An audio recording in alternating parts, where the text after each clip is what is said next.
दो बातें मैं अपने देश के किसानों से कहूंगा, बाकी तो राजनीतिक लोग हैं, सब प्रबुद्ध हैं। स्वामीनाथन कमेटी की रिपोर्ट में सबसे महत्वपूर्ण अंश मालूम क्या है? मुझे पता नहीं, क्योंकि मेरा किसान बहुत भोला है। वो 90% किसान ने स्वामीनाथन, 90 के 99% किसान ने स्वामीनाथन की रिपोर्ट नहीं पढ़ी। अंग्रेजी में रिपोर्ट हमारी समझ में नहीं आ रही, किसान क्या पढ़ेगा? एक फाइनेंस बिल तो मेरे ख्याल से 98% नेता नहीं पढ़ते, किसान को तो छोड़ ही दो। हम भी जब बजट कवर करते थे पार्लियामेंट में, करीब 25 साल कवर किया, 20 साल, कागज ले आते थे, रख देते थे, खोल के नहीं देखते थे, जनता की रुचि की खबर बना देते थे। खैर, स्वामीनाथन का खेल भी समझ लीजिए, सरकार इनकी हो चाहे उनकी हो, स्वामीनाथन से भारत के किसान का भला तभी हो सकता है। उन्होंने 3 फार्मूले बताए प्रस्ताव में, अपने रिपोर्ट में।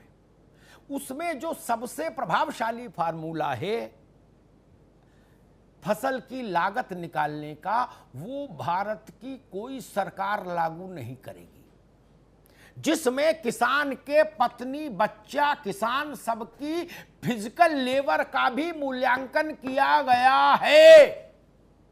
उसके खेत की कॉमर्शियल वैल्यू निकाल के वो भी लागत में जोड़ी गई है। और एक बात बता दूं, बहुत पढ़े लिखे लोग हैं, इसलिए कई बार मुझे भी थोड़ी पढ़े लिखों जैसी बात करनी पड़ती है गलती से, है। सुप्रीम कोर्ट में बीएम सिंह की याचिका थी। भारत सरकार के वकील साहिब ने कहा कि हुजूर, इस फार्मूले पर राजी होना संभव नहीं ना, और उसके बिना किसान के चेहरे पर खुशी नहीं आएगी, उसकी आय दूनी नहीं होगी। एक तो ये समझ लो भाई, इसलिए स्वामीनाथन चैप्टर खत्म करो आगे से। दूसरी बात, कॉन्ट्रैक्ट फार्मिंग, उसमें भी एक बात कह दूं, कॉन्ट्रैक्ट फार्मिंग में भी मैं बाकी सबको मान लूंगा, लेकिन उसमें एक पेच अहले दानिश ने बहुत सोच के उलझाई है।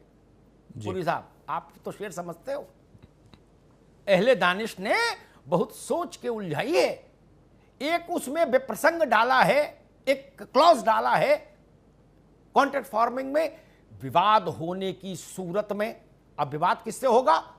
ननकू वर्सेस नेस्ले है, रज्जाक वर्सेस पेप्सी इंटरनेशनल।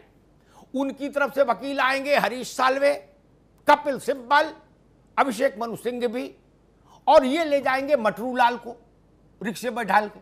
तो मटरूलाल को तो वैसे भगा देंगे लोग, ठीक, क्योंकि वो तो 10 रुपया ज्यादा दे नहीं सकता वकील को रिक्शे का।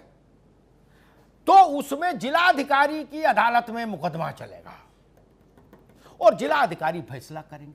अब नेस्ले इंडिया और ननकू की लड़ाई में जिलाधिकारी ननकू के साथ खड़ा होगा, ये हम नहीं मान सकते। जो माने उनको मेरा प्रणाम। हमने सब देखे सारे मौसम, इसलिए हम तो नहीं मान सकते, सरकार कोई हो। जो मान रहे उनकी अति आशावाद को मेरा दंडवत प्रणाम, साष्टांग प्रणाम। वो इसी मृग मरीचिका और दिवा स्वप्न में विचरते रहे। अरे उनका जीएम आ जाएगा तो मालूम क्या होगा? पूरी साहब सच्ची बात कह दूं, कोई बुरा मत मानना, आप सब लोग सरकार में रहे हो, आगे भी रहोगे, बुरा मत मानना। वो इस जुगाड़ में लग जाएगा कलेक्टर कि मेरी साली है, उसको आप पेप्सी इंडिया में रखवा दो, कहीं है बाबू बनवा दो। ये लड़कवा है बीबीए करके खाली लखेरा बन के घूम रहा, इसकी नौकरी लगवा दो, और जो बताओ सो अभी फैसला कर दे। ननकू क्या लिख जाने, ये लफड़ा हटा दो, ये लफड़ा हटाओ। किसान की ना हो जाए तो पेप्सी को खेत छोड़ के जाना पड़ेगा, ये लिख दो। मैं कॉन्ट्रैक्ट फार्मिंग के लिए तैयार, मैं उसकी सहमति में लोगों को समझाऊंगा। इतना लिख दो, लंबी कहानी नहीं। अरे हम नौकरशाही के मिजाज नहीं जानते। विदेशी आ जाए तो देश भर की नौकरशाही खड़ी हो जाती है, और ननकू आ जाए तो सिपाही भी लठ में जाता है उसके। गलत कह रहा हूं? पुरी साहब, बड़ी कंपनियों के आला चेयरमैन स्तर, सीईओ स्तर के अधिकारियों को मैंने 25 साल नॉर्थ ब्लॉक साउथ ब्लॉक में आते जाते देखा। क्या बिछ जाते हैं लोग, बिछ जाते हैं उनके स्वागत में, बिछ जाते हैं क्या। और आप भी अपने साथ ननकू को ले जाके अंदर एंट्री करा दो तो मैं पत्रकारिता छोड़ दूं, साउथ ब्लॉक नॉर्थ ब्लॉक, तब लड़ाई कैसे समान होगी? पेप्सी का जितना बजट है उतना तो दुनिया के कई मुल्कों का बजट नहीं, साझा कर लो, जोड़ लो, तो उससे कासगंज के रफीक आलम लड़ लेंगे और मुरादाबाद के गुड्डन भैया लड़ लेंगे। अमा ऐसा मत करो, दया रखो प्रभु, गरीब के बाल बच्चे भी पल ले दो, इसमें कोई समस्या नहीं है जी। आपको उनका हित करना दूसरे रास्ते हैं। हालांकि मैं तो उस मिजाज का आदमी नहीं। मुझे एक बार डॉक्टर मनमोहन सिंह का प्रमोद भाई इंटरव्यू करने का अवसर मिला, वित्त मंत्री थे नरसिंह राव जी की सरकार में। मैंने तो अपने दिल की बात की, अर्थशास्त्र का तो मैं ज्ञाता नहीं पूरी साहब। मैंने उनसे कहा कि साहब एक सुझाव है, सवाल तो नहीं, क्योंकि मैं विषय का जानकार नहीं। अब समय मिल गया तो आ गया इंटरव्यू करने। तब मैं आज अखबार में था, दिल्ली ब्यूरो देख रहा था। मैंने उनसे कहा चटनी, सॉस, अचार, मुरब्बा, टॉफी, बिस्कुट, ब्रेड ये बड़ी कंपनियां क्यों बनाती हैं, ये बंद क्यों नहीं करते आप? मैं तो उस मिजाज का आदमी हूं। टमाटर की चटनी कोई मल्टीनेशनल क्यों बना के हिंदुस्तान में बेच रही है? क्या आलोक वर्मा नहीं बनाना जानते टमाटर की चटनी? हमारी तो दादी बना लेती थी, अब तो हिंदुस्तान बहुत काबिल हो गया।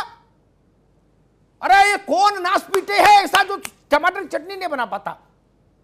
उसके लिए भी नेस्ले, पेस्ले, टेस्ले बेचेंगे।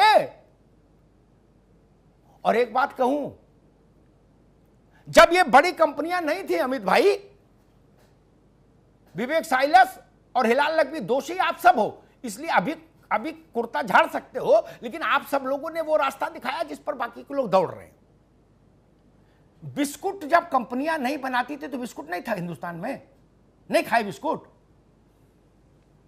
डबल रोटी नहीं खाई, तब उसको ब्रेड नहीं डबल रोटी बोलते थे। प्रमोद भाई ठीक कह रहा हूं ना? जब ब्रिटेनिया चिटेनिया कोई नहीं था तब भी हम भोरकाबाद में डबल रोटी खाते थे, तब भी खाते थे। जब इंटरनेशनल लोग साबुन नहीं बनाते थे तो हम प्रमोद भाई जिस इलाके से हैं, हमारे मोहल्ले में एक साबुन की फैक्ट्री थी। साबुन का पानी भी ले आते थे, उससे कपड़े धुल जाते थे, और साबुन की भट्टी भी ले आते थे। तब साबुन नहीं था क्या? जब आप नरसिंह राव जी ने पूरा देश खोल दिया चटनी बनाने के लिए, विदेशी आ गए और बाद में वो चटनी के झमेले में चले गए। उनको अचार सूट नहीं किया प्रमोद भाई। मैंने मनमोहन सिंह जी से कहा था अचार चटनी चक्कर मत पड़ो। लखू भाई पाठक अचार वे बनाते थे, उन्हीं ने मुकदमा कर दिया उन पर, याद है ना? 30,000 कोर्ट में भारत के 30 दिन पहले के निवृत्त प्रधानमंत्री को स्टूल पर बैठना पड़ा एक मजिस्ट्रेट के सामने। मैं गवाह हूं। ऐसा अचार का झमेला हो गया। पुरी साहब समझ लो, 30 दिन पहले वो भारत के प्रधानमंत्री थे क्या? और हरकारा वो क्या बोला मालूम?